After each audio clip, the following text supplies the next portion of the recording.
What's up YouTube, Jeff back again, and today I'm making a video about the Galaxy Z Fold 3. And you might be wondering why. It's been a while since this phone came out. I want to give my thoughts after about 2 months and also discuss sort of how the foldable experiment went for me. Now this is not going to be a full review. I'm going to make a separate video where I actually go through each individual facet. This is more about how I feel about the experience of using a foldable as my daily driver, which is the first time I've ever done that, and give you some ideas about if I'm going to switch from that now that I have the Pixel 6 Pro coming in. Talk a little bit about that. First of all, before I get into it, I want to remind you guys that Samsung's having a sale on accessories, SD cards, other things like that. I'm going to drop my link below if you want to check it out. Just clicking on the link helps out the channel. If you buy anything, then that helps out the channel even more, of course. I appreciate that. Samsung also has their new bespoke series for the Galaxy Z Flip 3 that they launched and a couple other things. I'll drop all the links in the description if you want to check them out and help me out. So let's talk about this phone. I've been using it for about 2 months. This is the first time I used a foldable as my daily driver. This has been my primary device. I've had my main SIM in it, which means I've used it for all my calls, all my text messages. It's got all of my information on this phone, and I use it for pretty much everything. Now, even though I had the iPhone 13 Pro, I don't really use my iPhone that much. I really used it to connect to my Apple Watch and do some reviews. I occasionally use it for things like iCloud and iMessage, but I don't use that phone that much. This has been my main driver. And so here's kind of how I feel about this phone. I'm in a weird spot because I'm getting the Pixel 6 Pro soon, and I want to decide, should I switch my main SIM from the Fold to the Pixel 6 Pro? I mean, obviously I'm going to review that phone, so I will for a while. But the question is, long term, what am I going to do? Because I like this phone a lot. But there's a couple of things that I want to mention and point out after 2 months of use that are abundantly clear to me. First of all, this is an incredibly heavy phone. Even when the phone is shut, it's in your pocket like this. This is a super, super heavy phone.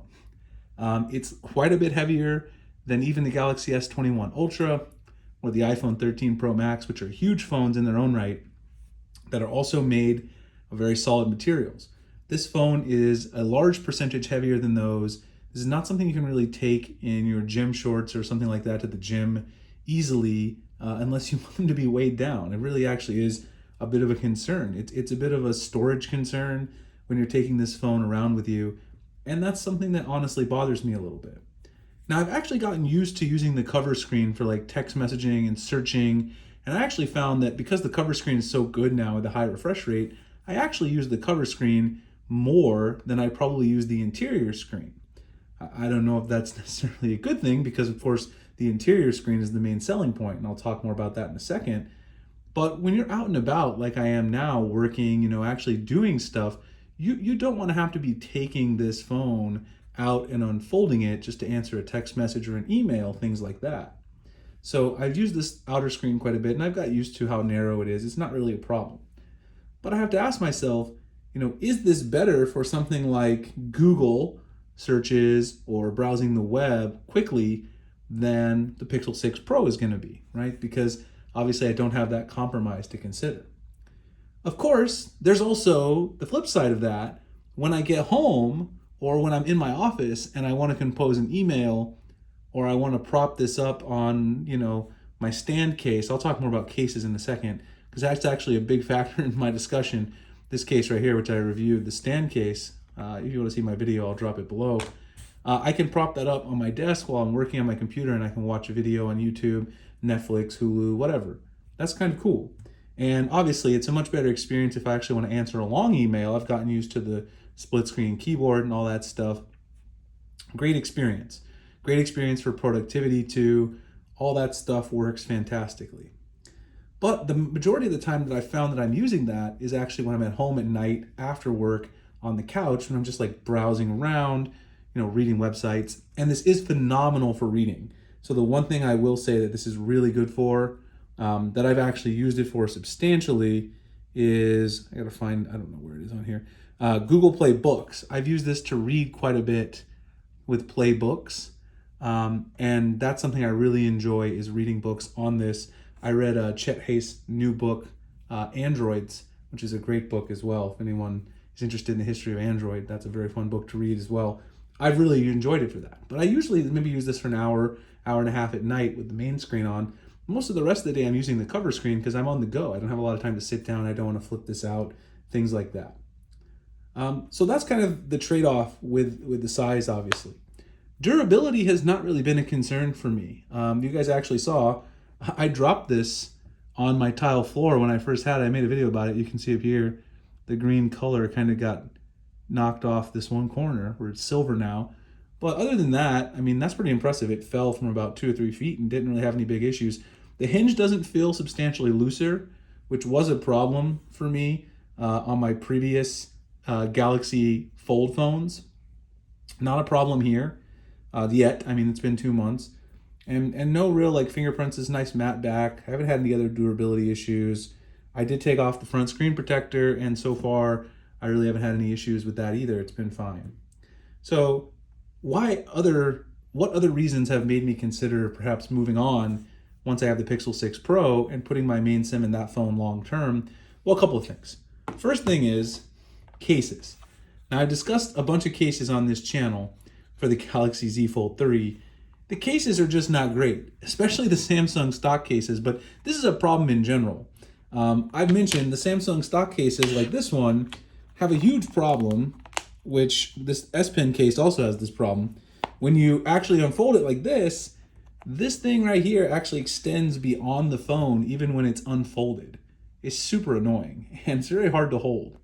I like that this covers the front cover screen as well when it's actually closed, and it does automatically turn the screen on and off. That's a great feature, but it is very difficult and unwieldy to use. So much so that I don't even think I can really use it for the rest of this video because it gets too annoying.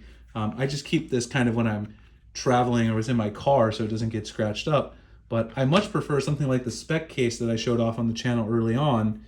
But the cases just aren't great, and they make the phone even heavier than it already is. And I still feel somewhat like I need a case with this because I don't want to drop it and damage, the internal screen because it is still somewhat soft. I haven't dropped it with the actual internal screen open, so that's a consideration. The other reason that I'm really considering it is this device. And I know people watch my channel. Usually you guys aren't the hugest fan of Apple, but Apple makes fantastic tablets, and now I have the iPad mini right here. The iPad mini is slightly bigger than the Galaxy Z Fold 3, and guess what? I can do everything that I would normally do on the Galaxy Z Fold 3 on my iPad mini, like reading at night and things like that, and then I can carry a regular phone during the day, which is going to be lighter, like the Pixel 6 Pro. I get a slightly better camera, and it's just easier to use for one-handed use when I need to do things on the go. So those are potential concerns, and having the iPad mini actually has made me realize that it may be better to have a small tablet like this plus a more traditional phone. But at the end of the day, I'm really split, right? This tablet slash phone is a really awesome device that has amazing technology. The camera's a lot better than I thought. The battery life is actually fine. It's not as good as I'd like it to be for a phone this big, but it's fine. It gets me through the day. And it has a lot of benefits, like I said, like watching media while I'm working, productivity, right? If you need to do real productivity on this, like editing a spreadsheet or something, multitasking is phenomenal. But there are all those other compromises that I've mentioned. So this video is just to tell you kind of my feelings. Those are my feelings on the Galaxy Z Fold 3. I actually don't know what I'm going to do. So I ask you guys, what would you do? Keep the Galaxy Z Fold 3 as the main device? Once I get my Pixel 6 Pro after the review, which one should I go with for my main device every day? Galaxy Z Fold 3, Pixel 6 Pro. Do you prefer the foldable, the more traditional phone? Let me know in the comments. I'll definitely read all of them, take some of this feedback into consideration as I'm trying to decide long-term what my main phone will be. Appreciate you guys checking it out. If you want to follow me, I'll drop my link to Twitter below. Again, those links to the Samsung accessories sale and also some of those new products Samsung released today. If you guys want to check those out. I'll have more Pixel coverage and things coming next week, as well as the next Android One UI 4.0 beta. Should be beta 3 very soon here in the US. Appreciate you guys checking out this video. I'll see you in the next one. Thanks a lot for watching.